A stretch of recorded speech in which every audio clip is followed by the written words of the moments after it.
இசை என்கிறது எங்கே இருக்குது எங்கே இல்லை, எங்கேயுமே இருக்கிறது தான் இசை. ஒரு புள்ளி கோலத்தில் கூட புள்ளியை வச்சோன்னா அது லயம், அதை சுற்றி அந்த வளைஞ்சு கோலம் போடுறது அது அந்த மெலடி, அந்த அழகான அந்த ராகம், அந்த ராகமும் லயமும் சேர்ந்து ஒரு புள்ளி கோலத்தில் கூட இசை இருக்குது அப்படின்னு சொல்லுவார். ஒரு லய வித்வானுக்கு, ஒரு தாள வித்வானுக்கு ஒரு ட்ரெயின் பயணம் கூட, ஒரு ரயில் பயணம் கூட என்னடா அது சிக்கு புக்குன்னு போகிறதேன்னு தோணாது, தக்கதிமி தக்கதிமி தக்கதிமி தக்கதிமின்னு போகிறதேன்னு தான் தோணுமா. அந்த மாதிரி அவர் பல உதாரணங்கள் கொடுப்பார். அப்போது நம்மளுடைய உடல்லையும் உணர்விலையும் உயிரிலையும் உள்ளத்திலையும் இசைந்து இருப்பதாலேயே இசை என்று பேர். நம் மனது லயித்து ஒரு ஒரு ஒருமைப்பாடு, ஒரு மனசாந்தி, ஒரு மன நிம்மதி அடையணும் என்றால் இசையே உயர்ந்த மார்க்கம், உயர்ந்த தெளிவான பாதை என்று எல்லோருமே நமக்கு அதையே எடுத்து காண்பித்திருக்கார்கள்.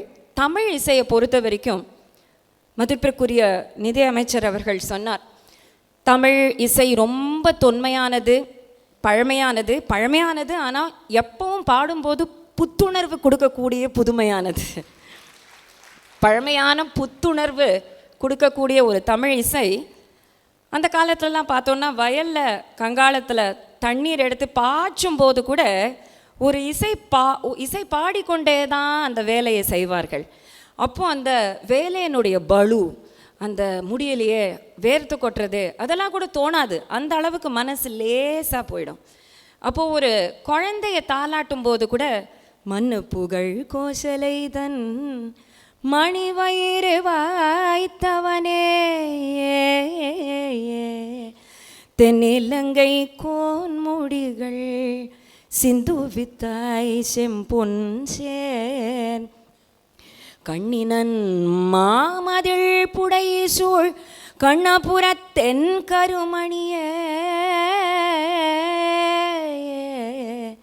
என்னுடைய இன்னமுதே ராகவனே தாலேலோ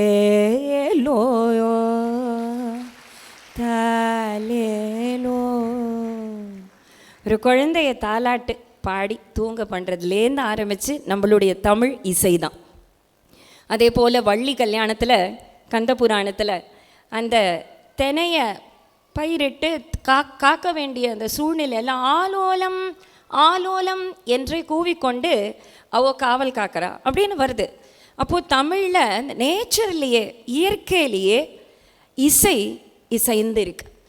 பொதுவாக இசைக்கு மொழியோ இசைக்கு ஒரு ஜாதியோ ஒரு மதமோ எந்த ஒரு விதமான பேரியர்ஸ் கிடையாது. அதை ஒரு கட்டுப்படுத்த முடியாது.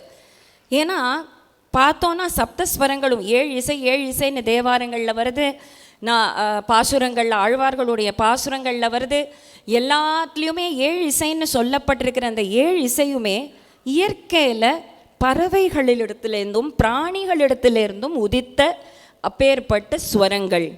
இப்போது மயிலுடைய சத்தம் எங்கேயாவது கேட்டோன்னா பக்கத்தில் மயில் நிறையா சா அப்படிங்கிற ஷட்ஜத்தில் தான் மயிலுடைய அந்த குரல் கொடுக்கறது. அதே மாதிரி காளமாட்டினுடைய சத்தம் ரிஷபம், அதனால தான் ரிஷபம்னே அதுக்கு பெயர் ரிஷபம்ங்கிற பெயரே காளமாடுன்னு அர்த்தம். ஆட்டினுடைய குரல், கிரௌஞ்ச பக்ஷியினுடைய அந்த கூவுதல், குயில் கூவுறதுலேருந்து தான் பஞ்சமம், தெய்வதம் யானை, நிஷாதம் குதிரை. இதை மாதிரி பறவைகளிடத்துலேருந்தும் பிராணிகளிடத்துலேருந்தும் வந்த அந்த சத்தங்கள் ஒலிகளை எப்படி மதிப்பிற்குரிய அமைச்சர் சொன்னார், ஒலிக்கும் ஓசைக்கும் நடுப்புற இருக்கிறது அந்த இசை என்று சொன்னார். அதை அந்த சப்தஸ்வரங்களையும் சேர்த்து அது ஒரு ஆறாக ஒரு நதியாக ஓட விட்டோமானால் அது இசையாக மாறி நம்மளுடைய மன அழுத்தங்கள் எல்லாம் குறைந்து நம்மளுடைய ஒருமைப்பாட்டுக்காக தான் இசையை தவிர எல்லாரையும் பிரிவினை பண்ணுறதுக்காக இசை கிடையாது. ஒற்றுமைக்காக தான். Music is universal. எல்லாரையும் ஒருமைப்படுத்துறதுக்காக தான் அந்த இசை. ஒரு ஹிந்தி பஜனை கேட்டால் தமிழ்காரனுக்கும் அது தமிழோ ஹிந்தியோ அப்படியே அந்த இசையில் ஒன்று அப்படியே மயங்கி போகும். இருந்தாலும் அது நம் மொழியில் இருந்தால், தமிழிலேயே இருந்த ஆழ்வார்களுடைய சொற்கள்லாம் கொஞ்சம் சொற்கள் சொட்டும் பக்தி என்று அடியனுடைய குரு ஸ்ரீ ஸ்ரீ அண்ணா அவர்கள் சொல்லுவார்கள். கொஞ்சம் சொற்கள் சொட்டும் பக்தி. கொண்டல் வண்ணனை கோவலனாய் வெண்ணையுண்ட வாயன் அப்படின்னு சொன்னால் வாயை தித்திக்கிறதே, அதை பாடுறது. அதுக்கப்புறம் பச்சை மாமலை போல் மேனி பாவழவாய் கமலச் செங்கண் அச்சுதா அமரரேரே ஆயர்தம் கொழுந்தே ஆயர்தம் கொழுந்தே ஆயர்தம் கொழுந்தே என்னும் இச்சுவை தவிர யான் போய் இந்திரலோகமாளும் அச்சுவை பெரினும் வேண்டேன் அரங்கமா நகருளானே. இச்சுவை, அந்த சுவை என்ன? ஆயிரதம் கொழுந்தே என்னும் இச்சுவை. அதை எந்த மொழியில் டிரான்ஸ்லேட் பண்ணாலும் ஆயிரதம் கொழுந்தேன்னு சொல்கிற எஃபெக்ட் கிடைக்காது. கும்பகோணம் ஆறாவமுதன் அடியனுடைய குரு ஸ்ரீ அண்ணா சொல்லுவார், ஆறாவமுதே அப்படின்னு சொல்கிற அந்த எஃபெக்ட் சாருங்கபாணின்னு சொன்னால் கூட கிடைக்குமோ கிடைக்காதோ, ஆறாவமுதா ஆறாவமுதா ஆறாவமுதான்னு சொன்னால் அந்த அமுது போல வாய் தித்திக்கிறது. அப்போது தமிழ் இசை என்று எடுத்தால் அவர் சொன்னது போல் சங்ககால இலக்கியத்திலேருந்து சிலப்பதிகாரத்திலேருந்து ஏன் தொல்காப்பியத்தில் சாப்டராக என்னென்ன இன்ஸ்ட்ருமெண்ட்ஸ் யாழ் முதற்கொண்டு எப்படி வாசிக்கணும் என்று ஆழ்வார்கள்லேயே திருப்பாணாழ்வார் பாணர் குலமே யாழ் வாசித்து கொண்டு பாடினவர்கள் தானே, பாடக்கூடியவர்கள். அந்த மாதிரி பல இன்ஸ்ட்ருமெண்ட்ஸ் எப்படி பாடணும். இந்த தமிழ் ராகங்களுக்கெல்லாம் பண் அப்படின்னு பேர். பண் இப்போ மேகராக குறிஞ்சி, அது மாதிரி முல்லை பண், குறிஞ்சி பண் அந்த எல்லாம் அந்த நிலத்துலேருந்து எந்தெந்த நிலத்தில் மருதம் அப்படின்னா மலையமாருதம்னு ஒன்று இருக்குது.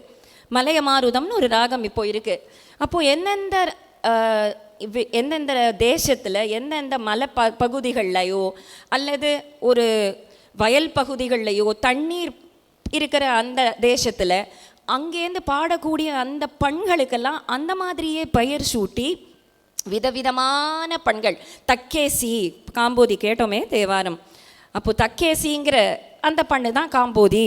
அந்த மாதிரி கிட்டத்தட்ட 10,000கணக்கான பண்கள் இருந்ததாக சங்ககால இலக்கியத்தில் ஒரு கொட்டேஷன் ரெஃபரன்ஸ் இருக்குது. அதற்கு பிறகு தான் நம்மளுடைய அவர் சொன்ன மாதிரி ஆழ்வார்களுடைய பாசுரங்களும் நாயன்மார்களுடைய அருமையான வாசகங்களும்.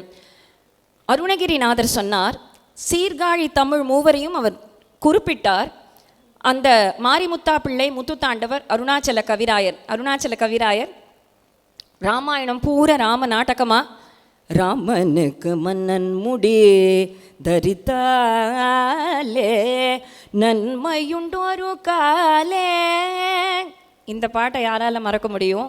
அல்லது எப்படி மனம் துணிந்ததோ சுவாமி. சீதை ராமர் கிட்ட பேசுகிறா, எப்படி மனம் துணிந்தது, என்னை விட்டுட்டு போகிறேன் காட்டுக்குன்னு எப்படி சொல்லலாம்? எப்படி கரும்பு வில்ல முறித்த மாதிரி உங்களுடைய சொல்வில்ல முறிக்கலாமா அப்படின்னு கேட்குறாளே. அல்லது கண்டேன் கண்டேன் கண்டேன் சீதையை கண்டேன் ராகவா. ஹனுமான் போய் சீதையை கண்டுவிட்டு கண்டேன் கண்டேன் சீதையை கண்டேன்னு கூட சொல்லலை. அப்போது அவருக்கு வால்மீகி ராமாயணம் தெரிஞ்சிருந்தா தான் இப்படி எழுதியிருக்க முடியும். ஏன்னா வால்மீகியில் தான் திருஷ்டா சீதை தீன்னு இருக்குது. கண்டேன் சீதையைன்னு வால்மீகி சொல்கிறார், அதை அப்படியே ஃபாலோ பண்ணியிருக்கார். அப்போது இந்த தமிழ் மூவர்கள், அதுக்கப்புறம் வந்த நீலகண்ட சிவன், எப்பேற்பட்ட பாடல்கள். பாபநாசம் சிவன் அவர்கள், ஏன் இங்கே மதுரையிலேயே வாழ்ந்த அம்புஜம் கிருஷ்ணா அவர்கள் குருவாயூரப்பனே அப்பன் ஸ்ரீ கிருஷ்ணன் குருவாயூரப்பனே. அல்லது ஓம் நமோ நாராயணா. ஒவ்வொரு தமிழ் சொல்லும் பொதுவாகவே பாட்டு நம் இதயத்தை தொடும். 92 வயது ஆச்சு அப்படின்னு சொன்னார் அவர். 80 வயசுன்னு தப்பாக இன்ட்ரடியூஸ் பண்ணிட்டார். 92 வயதான இளைஞர்.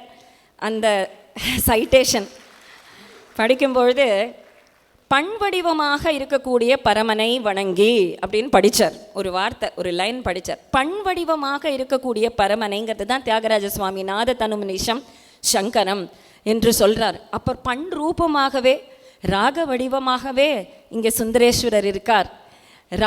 நாத வடிவமாகவே சுந்தரேஸ்வரர் இருக்கார். ராக வடிவமாக நம்ம மீனாட்சி அம்மன் இருக்கும்போது ராகமும் நாதமும் மீனாட்சியும் சுந்தரேஸ்வரரும் தமிழ் இசை பூரா அவர்கள்.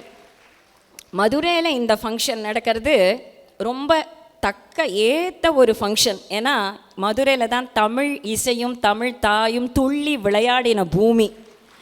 இந்த இடம் துள்ளி விளையாடின இடத்துல இந்த தமிழ் இசை சங்கத்தில், மதுரையுடைய தமிழ் இசை சங்கம் 50வது பொன்விழா காணும் நேரத்தில் அடியேனையும் மதித்து என்னுடைய குரு கிருப்பையால் இந்த மாதிரி 120வது எல்லாருமே பெரிய, இப்போ அவர் சொன்னார் இல்லையா, அவருக்கு எதுக்காக அவர் ரொம்ப பணக்காரங்கிறதுக்காக அவர் வீட்டில் போய் சாப்பிடல.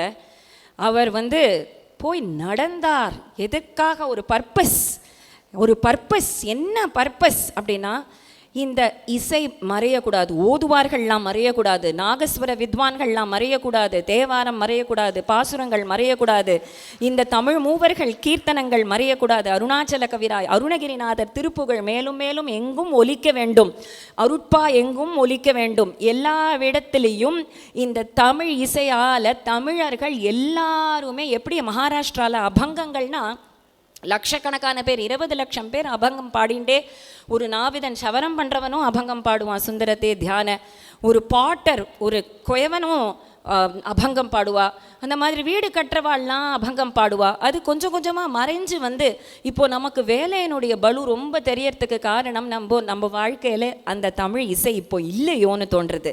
அதனால் மேலும் மேலும் அந்த தமிழ் இசையை நம்ம தமிழர்கள் நம்மளுடைய கலாச்சாரத்தில் ஒரு தேவாரம் பாடிக்கொண்டோ, பாசுரங்கள் பாடிக்கொண்டோ, அல்லது ஒரு பாட்டு தமிழ் பாட்டு பாடிக்கொண்டோ நம்ம வேலையை செய்து கொண்டே இருந்தோமானால் நம் எல்லோருமே நிம்மதியாக, சந்தோஷமாக, ஒற்றுமையாக, சிரித்து கொண்டே ஒரு வாழ்க்கையை வாழ முடியும் என்கின்றது என் தீர்மானமான நம்பிக்கை. ஆகையால் தமிழ் இசையை நம் எல்லோரும் நம் வாழ்க்கையில் சேர்த்து கொண்டால், எப்படி மகாராஷ்டிராவில் ஒவ்வொருத்தரும் அந்த நம்ம சொன்னோம் இல்லையா, அது அத்தனை பேரும் அபங்கங்கள் பாடிக்கொண்டே வேலையை செய்வோம். டிபார்ட்மெண்டல் ஸ்டோரில் புளி விற்கிறவன், அரிசி விற்கிறவன் முதற்கொண்டு அந்த அபங்கத்தை பாடுவான். அதுபோல் நம் வாயிலையும் மீனாட்சி சுந்தரேஸ்வரா மீனாட்சி முக்குருணி விநாயகா அப்படின்னு சொல்லிக்கொண்டே இருந்த ஒரு காலம் தானே. அந்த மாதிரியே நம்மளுடைய இந்த தமிழ்நாட்டு கலாச்சாரமும் அப்படி. நம் தமிழ்நாட்டு கலாச்சாரம் உலகத்திலேயே பழமையான கலாச்சாரம், அழகான கலாச்சாரம், அனுபவிக்கக்கூடிய கலாச்சாரம், எல்லோருக்கும் ஒரு ஆசானாக இருக்கக்கூடிய கலாச்சாரம். கலாச்சாரம்ங்கிற வார்த்தையிலேருந்து தான் கல்ச்சர்னே வந்திருக்கு அப்படின்னு தோன்றுறது. அதனால நம் தமிழர்கள் நம் தமிழ் இசை மூலமாக எல்லோருக்கும் உலகத்துக்கே காட்டுவோம், நம் எல்லோரும் எல்லோரிடத்திலையும் அன்பாகவும் இனிமையாகவும் ஒற்றுமையாகவும் பழக முடியும் என்பது. இந்த தருணத்தில் எல்லோருக்கும் என்னுடைய பணிவான வணக்கத்தை தெரிவித்து கொண்டு, அவர்களுக்கு முத்தமிழ், அவரை பற்றி பேசவே வேண்டாம், முத்தமிழ் அவர் கவி பேர் அரசு என்றே பேர் பட்டம் வாங்கினவர். அவர் எல்லோருக்கும் என்னுடைய வணக்கத்தை தெரிவித்து கொண்டு, ஆட்சி எனக்கு ரொம்ப ரொம்ப 10-15 வருஷமாக அவரை ரொம்ப பிடிக்கும். ஏன்னா அவருடைய அந்த பணிவு, பக்தி, வினயம், அவருக்கு என்னுடைய ஸ்பெஷலான தேங்க்ஸ் சொல்லிக்கொண்டு எல்லோருக்கும் நமஸ்காரம், வணக்கம். இந்த தகவல் உங்களுக்கு பிடிச்சிருந்தா லைக் பண்ணுங்க, உங்க ஃப்ரெண்ட்ஸுக்கு ஷேர் பண்ணுங்க, மறக்காம எங்க சேனலுக்கு சப்ஸ்கிரைப் பண்ணுங்க.